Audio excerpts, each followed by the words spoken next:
Prezados amigos, hoje temos a grande honra no Encontros na Academia Brasileira de Filosofia de recebermos o nosso membro titular, um dos decanos da nossa academia, que é o professor Gilberto Mendonça Telles, escritor, crítico literário, pensador da literatura, poeta, um escritor, um artista completo e um intelectual completo que temos a honra de termos na nossa academia. Então, hoje nós vamos conversar com ele, tratar um pouco dos seus trabalhos recentes, né? Porque é um intelectual que não para nunca e está sempre produzindo algo de brilhante, algo de surpreendente, e para nós é interessante acompanhá-lo como membro da academia na sua produção intelectual. Boa tarde, professor. E eu já vou logo lhe perguntando no que é que o senhor está trabalhando atualmente. Boa tarde, Edgar. Quero cumprimentá-lo pela nova academia que você está realizando agora, com obras, com o lado cultural da academia. Enfim, valeu a pena você chegar aí como presidente. Eu agradeço mais uma vez a oportunidade que você me dá de aparecer no reality, esse instituto que você vem mantendo e que já vê que tem muita coisa importante para a cultura brasileira.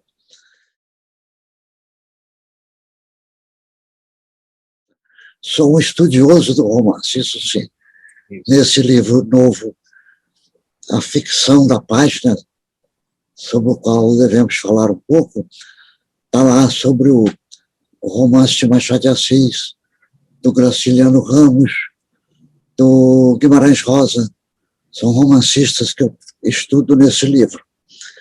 E, então, não sou romancista de escrever romance, embora na minha cabeça ainda há essa ideia de produzir um romance. Eu tenho anotado, tenho feito notas, mas por enquanto não achei uma coisa que me levasse a valer a pena escrever isto. Mas então, o que é que eu tenho de novo hoje? Eu estou chegando aos 90 anos. No dia 30 de junho, daqui 2 meses, eu estarei fazendo 90 anos. E já começam a aparecer trabalhos. Um grupo de poetas, de escritores da cidade de Volta Redonda acaba de publicar um livro já com estudos, muito estudos sobre a minha poesia, sobre a minha crítica, sobre o meu lado de magistério, o professor que há 60 anos está ligado à universidade. Esse livro já acabou de sair. E há uma outra pessoa que foi me orientando de doutorado na Universidade Federal do Rio de Janeiro, que está preparando um livro com o título de A Emoção Crítica. É baseado num texto que eu escrevi uma certa época, mostrando que na crítica há também uma emoção dupla, a emoção do que está lendo e a emoção do que foi escrito.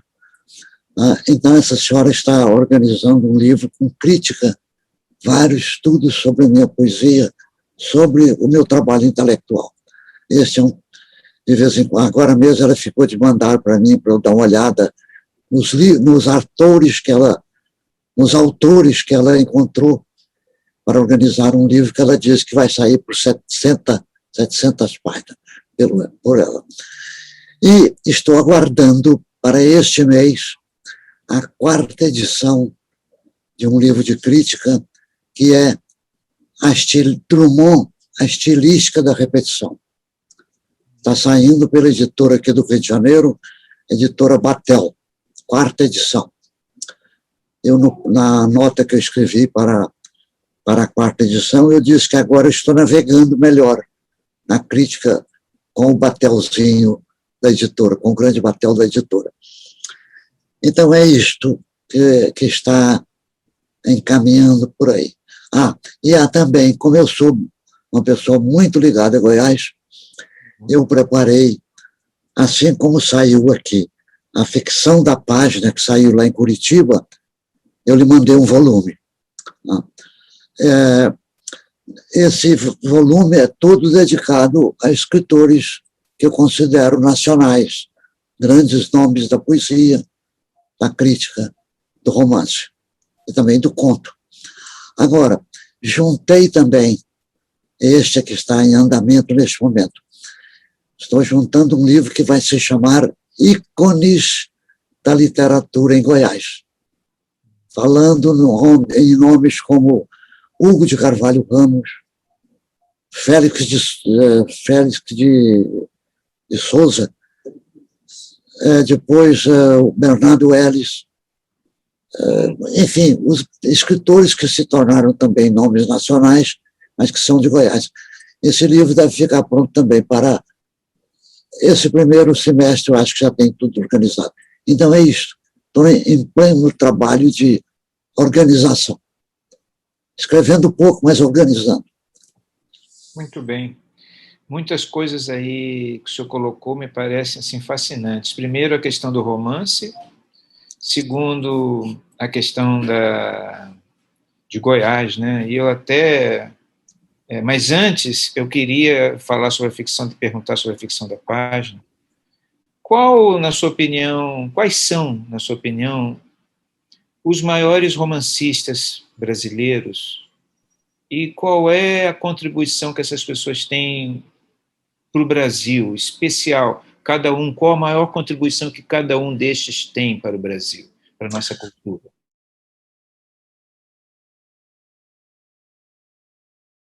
Olha, eu vou falar sobre um livro meu, um artigo que eu tenho num livro chamado A Escrituração da Escrita, editora Vozes.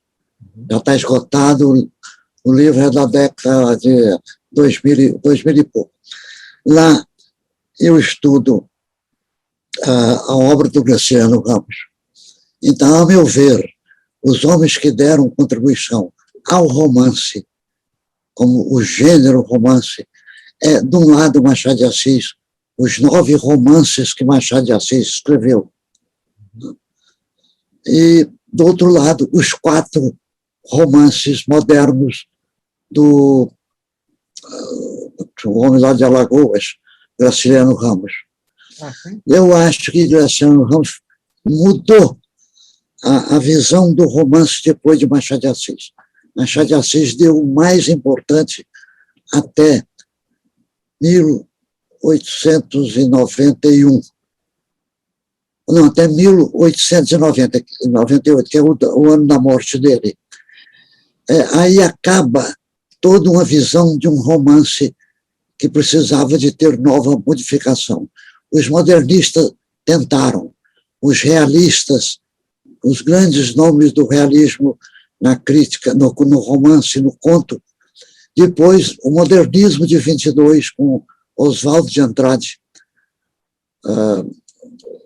O primeiro romance dele é um romance que, de certa maneira, vai adiante com Memórias Póstumas de Brás Cubas. O romance do Oswaldo de Andrade é Memórias de João Miramar. É, de certa maneira, a mesma visão técnica de Machado de Assis, no entanto, com uma linguagem já diferente. Então, vai daí até 1990, eu acho que aí é que vai surgir o novo romance da modernidade, Graciliano Ramos. 4 romances só, Caetés, São Bernardo,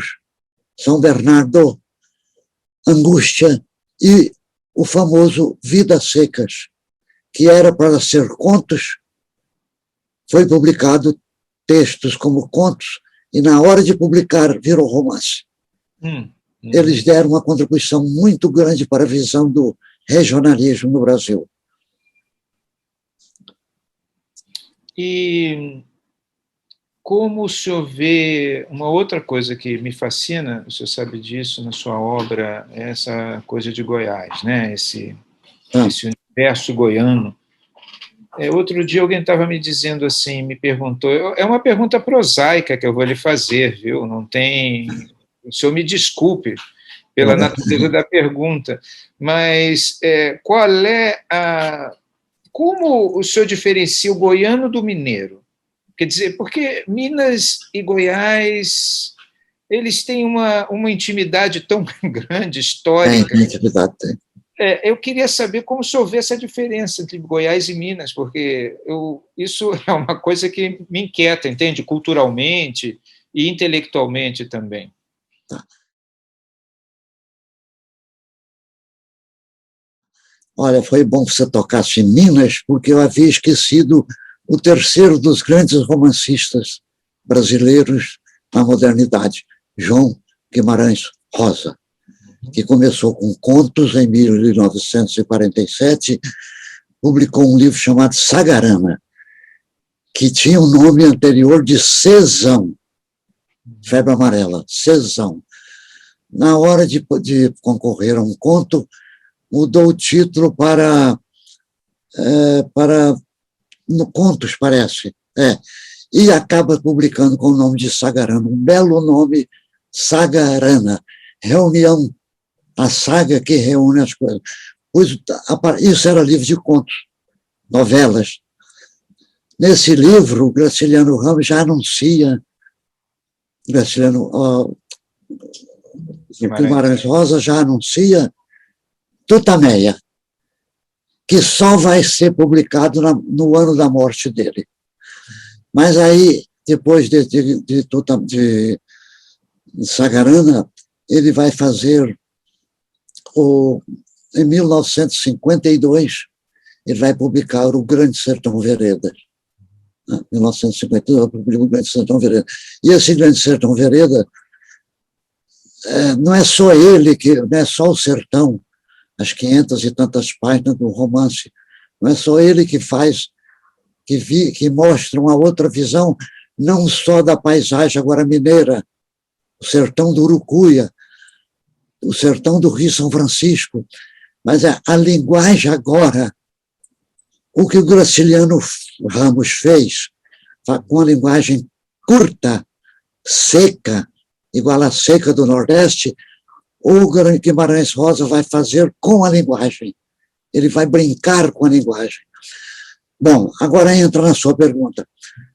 Salvada a minha dívida com o Guimarães Rosa, vamos lá. O que o goiano tem em relação com o mineiro? Olha, Goiás foi descoberto depois que a bandeira que fundou Vila Rica, em 1720 e poucos, sai de Ouro Preto, vai na direção do oeste, encontra lá uma região e começa a aparecer Goiás. Então, surge Goiás. Goiás cresce. Com o nome, a capital se chamava Goiás também, então tem muita confusão para nós, porque o estado é Goiás, a cidade capital era Goiás até 1946. Depois surgiu Goiânia construída. Agora, grande parte da população de Goiás tem a ver com mineiros. Não há à toa que em Goiás há um grande município chamado Mineiros. No norte de Goiás há uma cidade chamada Minas Brasil, no estado de Goiás. Quer dizer, a população de Minas, assim como Goiás, mantém gente que vem do Amazonas, do Pará, do Maranhão, do Piauí, do Ceará, toda a região norte, nordeste, Bahia e do outro lado Minas. Isto fez uma relação que só uma grande vivência cultural fez diferenciar. A visão cultural de Goiás, a meu ver, faz a diferença com o mineiro, com os mineiros. Temos muito do mineiro, mas modificamos o mineiro para goiano, para ser goiano. É o que eu posso falar agora aqui. Meu irmão, José Mendonça Teles, escreveu um poema chamado Que é Ser Goiano. Então, Para ele, ser goiano era levantar cedo, de chinelo, e lavar o carro. Depois era comer arroz com piqui. Foi lembrando as coisas de Goiás. Para mim, o ser goiano é agora acreditar que há uma goianidade. Em quê? Na maneira de falar, que é diferente dos mineiros. Há muitas piadas do mineiro, né, com o goiano. Por exemplo, até, já que Goiás tem o Gó, lá como sigla de Goiás, mineiro tem MG, então os mineiros fizeram a seguinte piada. Pegou o goiano, o que significa Gó? Aí o goiano não sabia responder, falou, Goiás, falou, não, é gonorante, isto é, ignorante, é gonorante. Daria como maneira de falar. E aí o goiano perguntou, IMG, o que significa? Muito gonorante, significa muito gonorante. Eu tenho uma relação muito grande com Minas Gerais, não só cursos que dei por lá, conferências na universidade, cursos que eu dei no Ouro Preto, livros meus editados também por lá. Há agora uma pessoa que está fazendo doutorado na Universidade Federal de Minas, que está estudando a minha poesia. E há na Universidade de Montes Claros, que é estadual, há 4 dissertações de mestrado sobre a minha poesia. Então, eu, de certa maneira, vou integrando Goiás em Minas Gerais também, na literatura. Na literatura. Mas eu já acho, Edgar, que há uma visão cultural goiana que não foi estudada ainda. Está faltando um Edgar Leite para ir fazer um livro, como esses 2 livros que você fez, sobre o Brasil, né? Lá para Goiás, estudar Goiás melhor. Nós não temos em Goiás nenhum estudioso. Tem agora uma pessoa que está estudando os negros. Está estudando os negros lá, os Calungas, que é uma tribo, não, um grupo Calunga de negros que, fugindo ao cativeiro, ficou no norte de Goiás e se mantém lá. Eu já os conheço, eu fui lá visitá-los também. Então, talvez até essa sua pergunta me faça tentar estudar isto para falar melhor quando for perguntado de novo. Tá bom? Como está falando em Goiás, com índios e negros, este livro aqui, deixa eu ver se sai na... Está saindo aí? Está vendo aí? A Poesia em Goiás. Esta é a 3ª edição. Olha a grossura dele. São 500 páginas também. É a 3ª edição, publicada agora pela Universidade Federal de Goiás. Publicado no ano passado. Aqui há um capítulo final que se chama A Literatura Oral em Goiás. Em 64, com os meus 20 e poucos anos, 28 anos, parece, eu fiz esse livro, ganhei o prêmio da universidade na época, e estudei os negros, a contribuição dos negros e a contribuição dos índios, sobretudo dos índios carajás, que os índios carajás estão muito ligados a Goiás e às cidades, como a cidade de Aruanã, cujo nome provém de uma das danças carajás. Tudo isso tem sido estudado pelos goianos, mas ainda sem deslanchar numa direção crítica maior no sentido do Brasil. Voltando à ficção da página, como o senhor entende o grande mistério da ficção? Quer dizer, eu tenho acompanhado um livro muito lindo seu sobre a poesia, né, que é uma coisa histórica, uma pesquisa muito profunda sobre a poética. E eu que te pergunto sobre a ficção. Qual é o mistério da ficção? O que é inventar algo, uma história, alguma coisa E o que é isso, né? O que isso é do ponto de vista espiritual, do ponto de vista do pensamento? O que isso, na sua opinião, que fenômeno é esse? Muito bem. Muito bem. Você toca no meu livro, A Ficção da Página. E eu vou pedir licença para, em vez de falar, ler um pedacinho sobre essa questão da ficção. O prefácio que eu escrevi para esse livro, quando eu toco no problema da ficção. Na verdade, é o seguinte: quando nós falamos na universidade em ficção, nós estamos falando, de um modo geral, o termo, de um modo geral, é aplicado na universidade para indicar a obra romanesca, a obra de prosa, romance, conto, novela. Aí se aplica ficção. Mas eu vou, no meu livro, eu explico o seguinte: o latim fingere, com o radical fic, fing, que deu fingir, significava inventar. Inventar. E aí, quando nós falamos hoje em obra de ficção, nós estamos falando na obra inventada. Isto é, na prosa conta-se uma história. Por isso que não se aplica muito à poesia, porque raramente há na poesia romances. É claro que Carlos Drummond de Andrade tem textos que é tipo de romance, que ele conta a história e tal, mas, de um modo geral, se aplica para a romance, para o romance novelesco, né? Então, o que é a ficção? É a capacidade da linguagem sair da linguagem comum, contar uma história que pode ser verídica, mas que, ao passar para o romance, essa matéria verídica torna-se verossímil. O escritor dá uma verossimilhança a ela.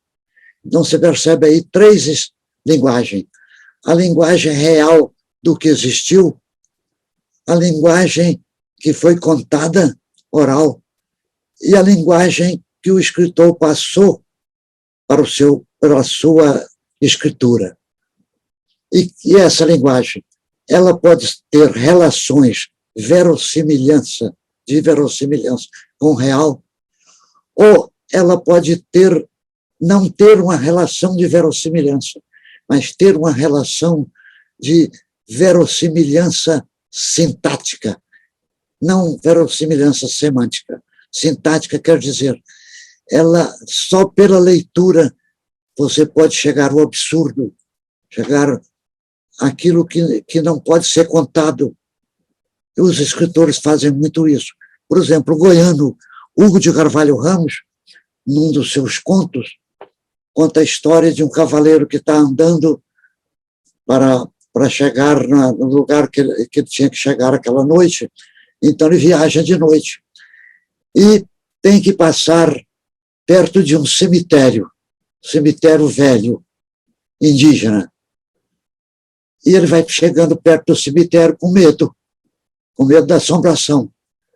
Não é que, quando chegou perto, ele viu uma assombração que apareceu para ele. Mas, como ele era muito valente, ele pega no revólver e diz: eu vou passar por cima da assombração. E passa. Vai se ver, era um tatu que tinha roído o corpo de um fulano e que, ao sair, saiu arrastando a mortalha dele. Quer dizer, você vê, até um certo ponto, o narrador desse conto contou algo inverossímil. Ele mexeu com isso. Depois, ele mesmo mostra que é um verossímil indireto. Então, para mim, a ficção é a capacidade, portanto, do homem trabalhar com o seu imaginário, fazer o imaginário render uma verdade que existe e de que nem sempre a gente se dá conta dela. Quando ele é um bom escritor, ele joga todo esse imaginário para o conto, ou fica o absurdo de Kafka, na metamorfose, ou fica o inverossímil puramente de muitos grandes escritores que existem. Um grande escritor goiano é o J. Veiga, José J. Veiga, grande escritor. E todo ele é trabalhado com esse verossímil indireto, que eu chamei de sintático, a verossímil sintático. O semântico é quando o verossímil é quase idêntico ao real. Aconteceu uma coisa, o camarada conta essa coisa. Mas no verossímil sintático, não, ele inventa outra coisa. Grandes contistas, como o espanhol, o argentino, Julio Cortázar, a obra do Cortázar é toda nessa capacidade. Em Goiás, é o nosso José J. Veiga. É o que eu posso falar. E qual é o segredo de um grande romance? Porque o senhor falou aí de verossimilhança sintática e semântica, mas ambas verossimilhanças podem ter sucesso. Quer dizer, qual é o segredo do romance, de um grande romance? O segredo.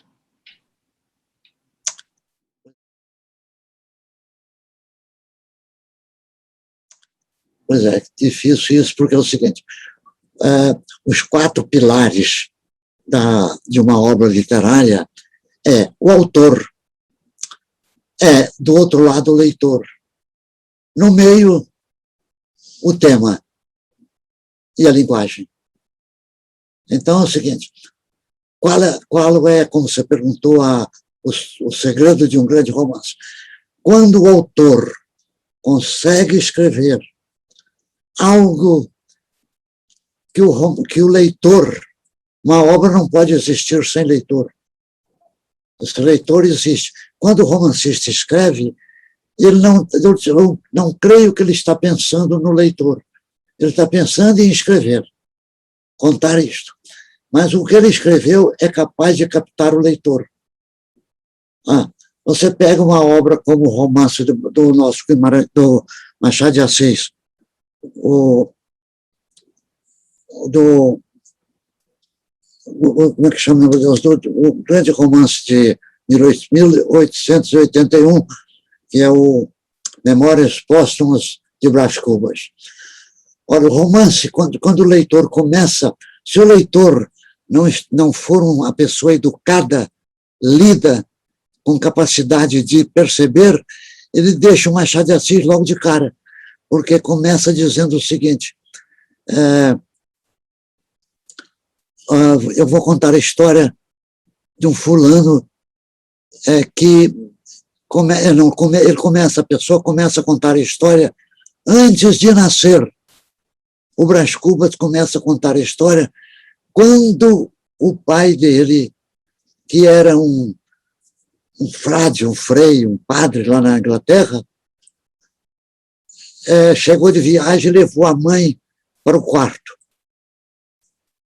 Teve uma sessão com a mãe, saiu, deu corda no relógio, aí ele começa a nascer. Então ele começa a contar a história do Memórias Póstumas de Brás Cubas, desde que o Brás Cubas começou a ser gente. Olha, se o leitor acha que isso é bobagem, não vai adiante. Então, esse aspecto desaparece quando você vai entrando na linguagem.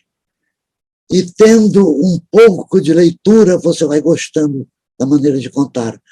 A maneira de dar vida a uma personagem. Mostrar que essa personagem do romance pode ser parecida com um romance fora. É muito comum, Edgar, que no interior uma pessoa escreve um romance e aí começam os leitores da cidade a achar que ele está representado no romance. Às vezes não tem nada a ver. Às vezes o romancista pegou apenas os óculos dele, pegou apenas o nariz dele, a orelha dele, e esta orelha pode ter entrado numa personagem dele. Então, O segredo, eu creio que é a linguagem, capaz de fazer esta linguagem capaz de captar o romance ao longo dos tempos. Passa a época da sua produção, os críticos da época, depois outros leitores de outra geração começam a descobrir, sente que é necessário ler aquele romance. Eu acho que aí está o segredo. O que é que você acha? Eu acho isso incrível, porque você realmente tem não só a linguagem, mas você tem obras traduzidas para outros idiomas, e, por exemplo, a Ilíada e a Odisseia. Isso aí, como é que o senhor coloca a questão da tradução nessa coisa da linguagem? Agora, como a linguagem ela pode ser eficiente num outro idioma e 2000 anos depois? Essa é uma pergunta, uma dúvida que eu tenho aí. Eu não vou esquecer do que você perguntou, mas eu aproveito.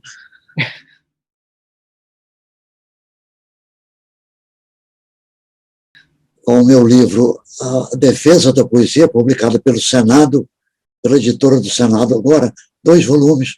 O primeiro volume vai de Homero até o século XV.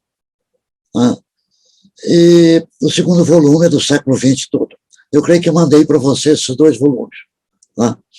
Então, o primeiro volume é o Trato de Homero, e mostra que Homero não escreveu a Ilíada nem a Odisseia.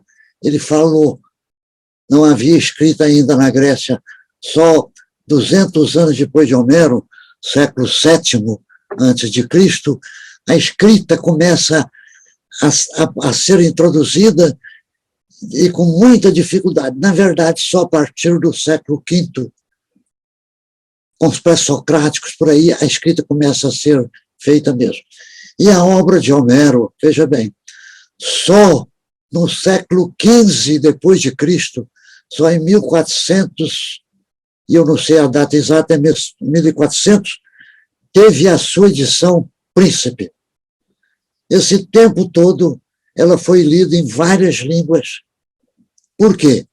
A história que Homero decorou sobre Troia existiu 200 anos antes de Homero, no século 1100 a.C., idade do bronze. Então, Homero sabia, chegou a Homero, se ele existiu mesmo, eu creio que sim, chegou a Homero essa história do sítio por 10 anos da cidade de Troia. Muito bem. Homero, então, conta isto, e conta de uma maneira muito legal. Ele põe poetas para contar. Para contar a Odisseia, ele tem um poeta chamado Fêmio, tem um chamado Demódoco, que canta a Odisseia. Ele passa a palavra para o Demódoco conta a história, que aí é uma personagem dele que existiu. Mas tudo isso vai, e no século XV, antes de Cristo, um tirano da Grécia, daqui a um pouco eu lembro o nome dele, ele e o filho dele mandaram juntar todos os textos de Homero que existiam nas várias cidades gregas. Cada cidade grega tinha um texto de Homero. Então, este fulano mandou juntar, pela primeira vez juntaram os textos da Ilíada e da Odisseia. E aí, os Homéridas, homens indicados para estudar Homero, acabaram fazendo os 23 cantos que tem a Odisseia e que tem a Ilíada. Agora, então, a sua pergunta que é terrivelmente fantástica, porque a gente não explica, mas ela é. Por exemplo, meu texto traduzido em francês, a professora da Sorbonne, que o traduziu, poemas meus, 100 poemas meus. Ela me escreve uma carta dizendo que ela mostrou como ela tinha que fazer para organizar certas coisas que eu escrevia no poema. Então, com essa experiência, com a experiência para o italiano, experiência para o búlgaro, né, para poemas meus, para o espanhol, e no contato que eu tenho com o tradutor, o que eu vejo é o seguinte: o bom tradutor é aquele que conhece bem a língua em que foi escrito o texto, e que ele domina muito bem a língua dele, a linguagem, ele tem uma linguagem literária dele também, para ele conseguir harmonizar-se com a linguagem que foi escrito o texto. É muito difícil pensar que o texto traduzido seja idêntico, nem sempre. Eu já peguei meu texto e vi que a pessoa foi inteligente em fazer em francês uma outra linguagem que se parece à minha. Mas o certo é que a realidade existe. Traduz-se, por exemplo, um caso, o João Guimarães Rosa. A primeira tradução dele foi feita por um alemão chamado Kurt Meyer Klase, que eu visitei em Munique, porque ele traduziu 50 poemas meus para o alemão. Mas até hoje eu não publiquei isto. Eu não consegui publicar esses textos na Alemanha. Um editor da Alemanha me escreveu dizendo: faça um livro de conto que eu publico o seu livro. Conhecemos você, eu publico o seu livro. Mas eu queria publicar o de poema. Então eu fui conhecer o Kurt Meyer Klase. Fui lá, tem fotografia minha com ele, e tempos depois eu ouço falar numa nova tradução do Guimarães Rosa, do Grande Sertão Veredas. E a crítica nova dizia: aquela tradução do Kurt Meyer Klase, que é um homem que viveu no Brasil, que esteve preso na ilha onde ia, Ilha Grande, né? Para onde ia. Qual era a ilha? Não, Grande, né? Nessa ilha, para o Getúlio Vargas mandava também muita gente. Esse homem viveu aqui no Brasil e traduziu a primeira edição do Guimarães Rosa. Agora, eu vi muitas críticas, mas eu não quis ler bem, não. Li e não quis saber por quê. Eu já tinha lido outro, eu tenho outro, e quando eu quero eu vou lá no outro outra vez. Né? Eu tenho toda a obra dele em 2 edições.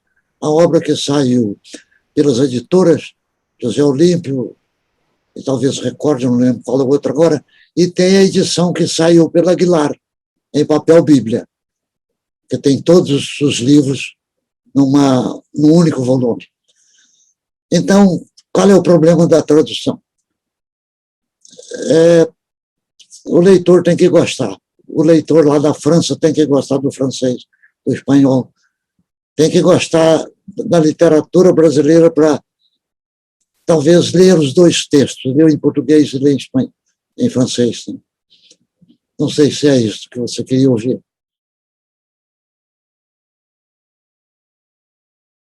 Edgar, ficou para trás, eu não vou falar agora, mas aquela questão do mistério de Goiás. Eu estou com ele na cabeça. Em Goiás tem vários mistérios. Por exemplo, o mistério de uma cidade chamada Trindade, que tem aí 30 e poucos mil habitantes, está perto de Goiás, da cidade de Goiânia, está a menos de 40 quilômetros de Goiânia. Mas quando chega em julho, na época como é que se chama a coisa da festividade do Divino Pai Eterno, que é o padroeiro da cidade de Trindade, né? Aqui na minha casa eu tenho no meu escritório tem 2 imagens do Divino Pai Eterno. Então, esta cidade chega a ter 200 mil habitantes nos dias de festividade. De todo o Brasil, de todo o Goiás, de todo o Brasil vai gente para estar. É um mistério isto. Esse culto do divino é açoriano. foi de origem açoriana. Chegaram, levaram para Goiás. Esse é um dos mistérios. Um outro mistério que pode ser é, por exemplo, o Hugo de Carvalho Ramos veio para o Rio de Janeiro com 14 anos. E aqui ele escreveu Tropas e Boiadas. Tudo passado em Goiás. Todo o texto de Hugo Carvalho Ramos é Goiás. Né? E ele estava aqui. Agora, quando ele escreveu lá de Goiás, ele aparece sempre na obra dele uma coisa assim: é preciso sair, é preciso transpor o Paranaíba. Paranaíba é o rio que divide Goiás de Minas. Então é preciso transpor o Paranaíba. O goiano tem que transpor o Paranaíba. Eu, quando comecei a crescer em Goiânia, eu via que era preciso sair de Goiás. E, sem querer, eu tive que sair de Goiás. Saí e depois nunca mais voltei. Voltei apenas para concluir a minha vida por lá e pronto. Mas, então, o Hugo falava assim, daqui, ele falava nos fundões de Goiás. Era um amor por Goiás muito grande. De lá, ele falava, é preciso sair de Goiás. Então, tudo isso pode ser encadeado, pode ser estudado com várias outras coisas para tentar descobrir o mistério. Mas vamos à coisa, mistério maior, pode ser a permanência da escrita. Eu creio que ela vai continuar, embora seja um problema econômico. Veja o caso do Brasil hoje. O lado econômico do Brasil está fazendo com que as grandes editoras mudaram. Por exemplo, a José Olímpio foi comprada pela Record. Várias editoras fecharam. Mas eu creio que o livro vai continuar. Ele vai continuar ao lado do e-book, vai continuar ao lado de tudo isso. Vai ter sempre gente que quer ler o livro.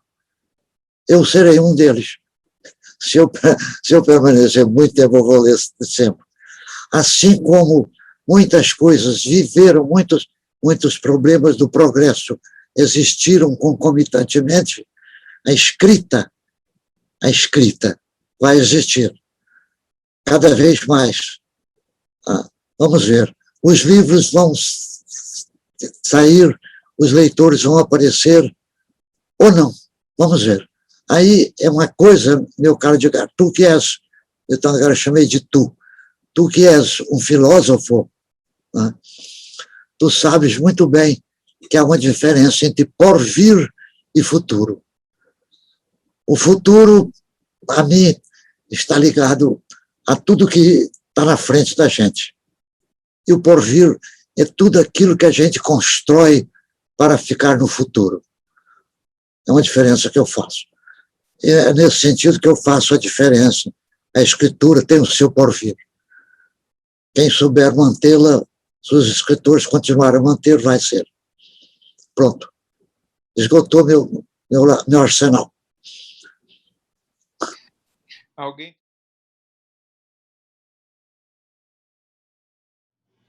Eu perguntei se a gente pode considerar que o sertão começa em Minas e o grande sertão se encontra em Goiás, para quem tem a nuca dura e a mão quadrada, como dizia João Guimarães Rosa. Pode ser?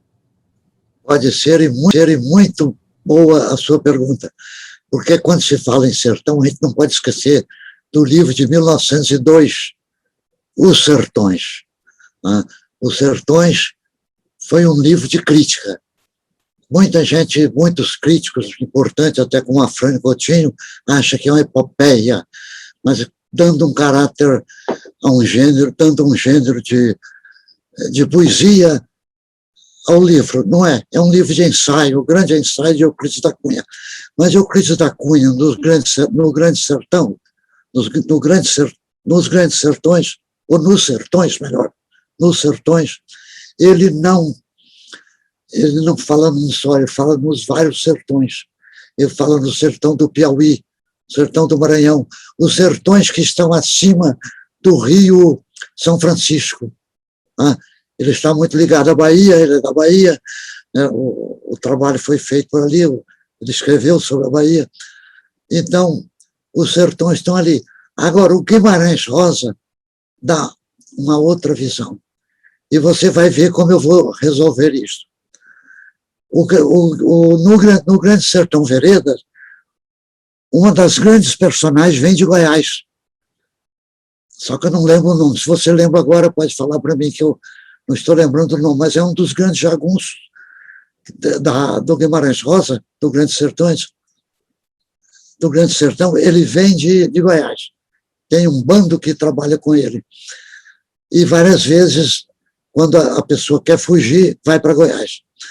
Agora, sabe como eu vi isto no meu livro A Ficção da Página, num texto que eu escrevi com o título de O Pequeno Sertão de Tutameia. Eu estou estudando Tutameia, mas como eu falei no sertão, eu fui no Euclides da Cunha, voltei ao Grande Sertão Veredas e vi o seguinte: o Euclides da Cunha viu um sertão horizontal, é o sertão geográfico. O Guimarães Rosa viu um sertão vertical, é o sertão da imaginação, é o sertão do grande imaginário popular, literário, artístico. Então, que eu creia, ninguém estudou isso até agora. Está no meu livro. É o sertão do geográfico horizontal versus o sertão das lendas e da imaginação total, como fez Guimarães Rosa, né? Com o Riobaldo, com o Riobaldo. Muito bem. E ainda vou dizer uma coisa. O Euclides da Cunha, em determinada altura, quando ele está descrevendo esses sertões, ele faz uma observação. Ele diz o seguinte: esses sertões que os sertanejos acreditam não ter fim. Quer dizer, ele aponta aí um pouco, ele aponta esse sertão aí da imaginação, porque é um sertão sem fim, de infinito. Edgar, você é um crítico também, e o crítico sabe pegar as pequenas coisas e transformá-las em grandes, tá bom?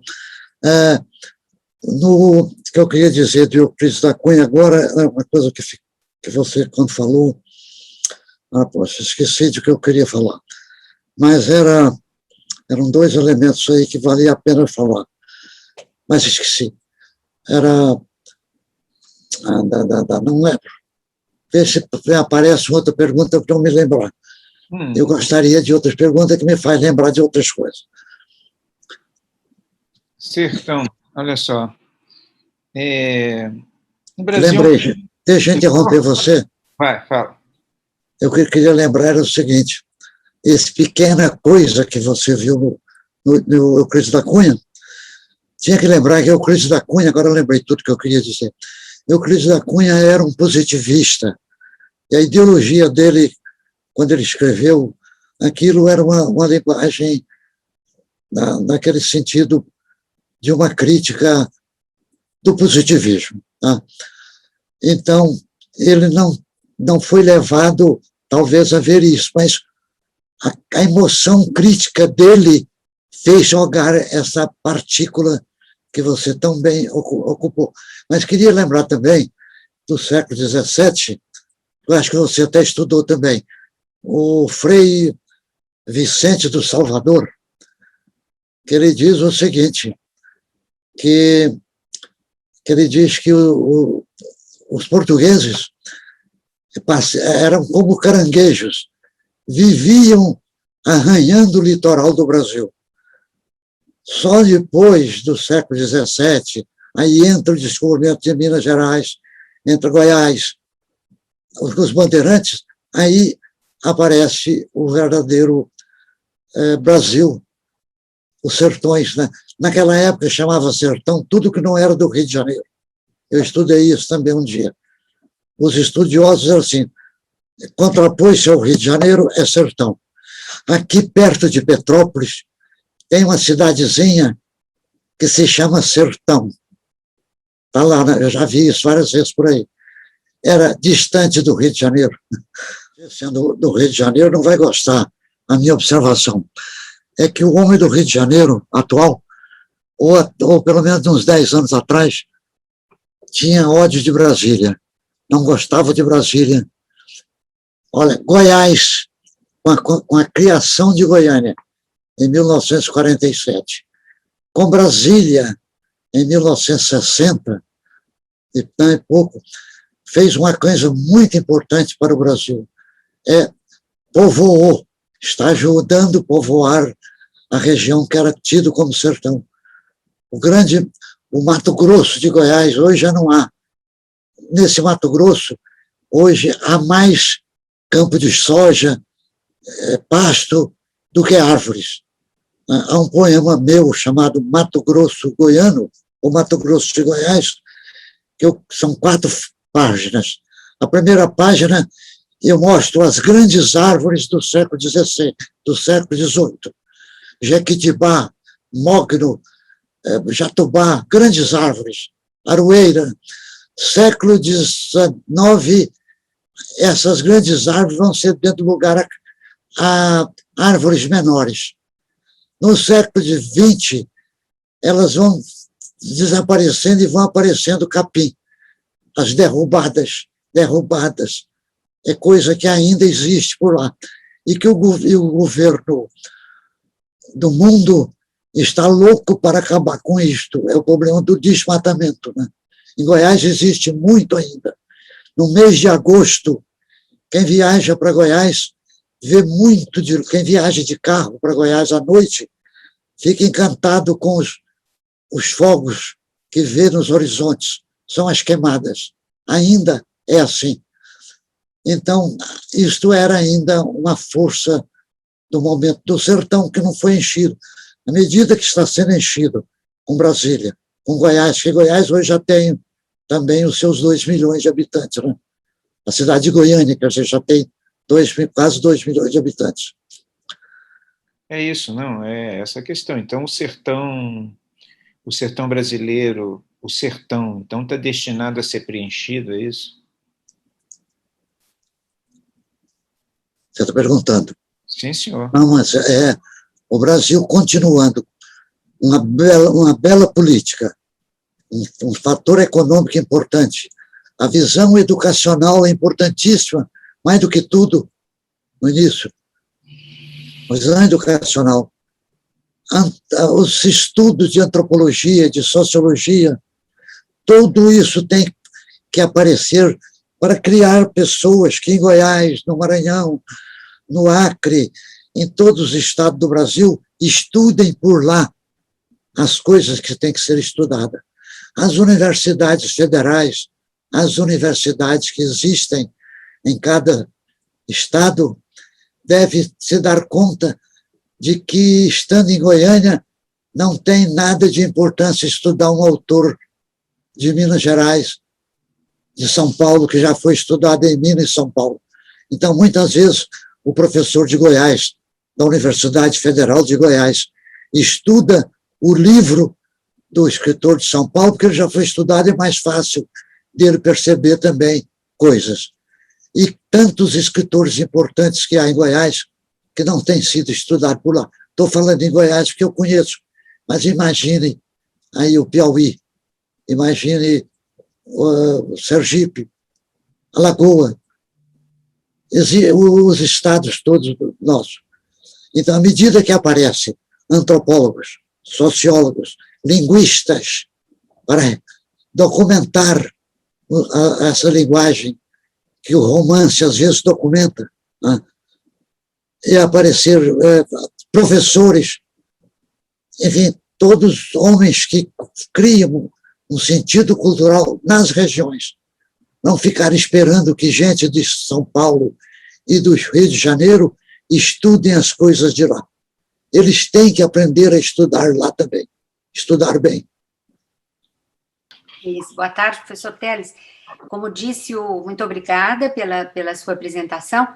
Como disse o Edgar, então o senhor considera que nossos sertões estão aí para serem preenchidos. Mas a minha pergunta é, o que poderíamos nós fazer, pensadores, professores, para que nossos sertões possam ser preenchidos sem destruição de sua natureza e de suas características, que embelezam e enriquecem tanto o nosso país. Professora Itra, muito prazer em falar com a senhora aqui. O grande problema de uma visão do Rio de Janeiro para o interior do Brasil, de modo geral, é que o homem daqui, poucas vezes viajou pelo interior. Então, é muito grande esse Brasil. Por exemplo, a partir daqui para Goiânia, eu vou numa hora e meia de avião. Eu vou em 18 horas de ônibus. Eu vou em 12 horas de carro, daqui para Goiânia. Mas Goiânia, para Mato Grosso, para o Acre, tudo isso aí é uma geografia que tem pequenas ou grandes cidades de lá, mas que está precisando de gente, né? O que eu tentei explicar, talvez agora com a sua pergunta, eu melhore o que eu quis dizer. Quando eu disse, os homens as universidades da região deviam fazer com que aparecessem por lá gente de lá que fosse sociólogo, professores, sociólogo, que fosse cada coisa desse, que estudassem lá. Porque o livro sendo publicado por lá documenta com uma realidade, com uma visão que o homem de fora nem sempre documenta. Por exemplo, o que eu estou zangado é que, sabe, que em São Paulo tem um romancista que já foi estudado em vários lugares. Agora, eu fiquei sabendo de uma tese de doutorado lá em Goiás sobre esse mesmo romancista. Não vou citar o nome, mas... E sendo que lá em Goiás, ao romance de Eli Brasiliense, ao romance de Bernardo Ellis, ao romance da Rosarita Fleury, vários romances que não são estudados, bem estudados. Então, a minha ideia era de que, se a partir de lá, os homens de lá fizessem as pesquisas nessas várias áreas, aí eles teriam contato com os homens daqui, como eu fiz de certa maneira. Eu fiquei em Goiânia, até os meus 24 anos, mas eu tinha contato com gente de São Paulo, contato com gente do Rio de Janeiro. Então, quando eu pude, eu visitei o escritor de São Paulo, visitei o escritor do Rio, fiz contato, e fazendo contato eu pude ter vários escritos sobre mim. O escritor de Goiânia, ele não faz o contato, ele manda a obra dele para a família, para o pessoal de lá, e não pensa que a obra tem que ser brasileira, ele acha que ela pode ser goiana. Tanto, professor Heitor, nos meus trabalhos, eu não falo literatura goiana, eu falo literatura em Goiás. Eu vejo uma literatura com um viés goiano, isto é, com uma cultura goiana produzida em Goiás, no Brasil. É uma cultura brasileira. O que se produz em Goiás, o que se produz em Minas, o que se produz no Piauí, são produções brasileiras, mas que não perdem o viés cultural da região. E para isso tem que se educar o pessoal de lá também, né? Só desculpa, mas é o que eu posso falar. Obrigado. Bom. Obrigada. Obrigado a todos. Vamos encerrando.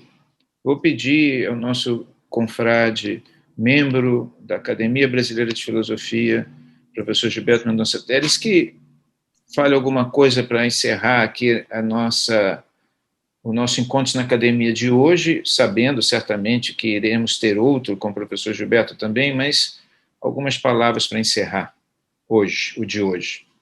Eu posso começar com uma palavra que eu não falei lá atrás, quando eu falei em ficção. Eu falei da ficção da página, eu falei da ficção, a raiz latina fic, que tem uma origem grega, quer dizer, o que a gente escreve. Muito bem. Agora, interessante a etimologia de página. do grego págonas, que significa o que se escreve numa coisa sólida, o que se escreve num monumento. Então, no meu livro, A Ficção da Página, eu jogo com essas duas etimologias. Mas o que eu poderia falar para encerrar é agradecer essa terceira ou quarta oportunidade que você me dá de falar no seu instituto, ainda com a minha voz um pouco ainda empoeirada, por 4 meses no hospital, antes com o vírus, né? Mas fiquei no hospital um certo tempo e mexeu comigo. Mas a grande alegria de poder conviver com a Academia Brasileira de Filosofia, a que eu pertenço com muita honra, e de saber que eu tenho você na presidência fazendo tanta coisa importante para nós. Quero agradecer isso e agradecer os que você convidou para acompanhá-lo nesta travessia para falar no Guimarães Rosa de novo. Obrigado, então.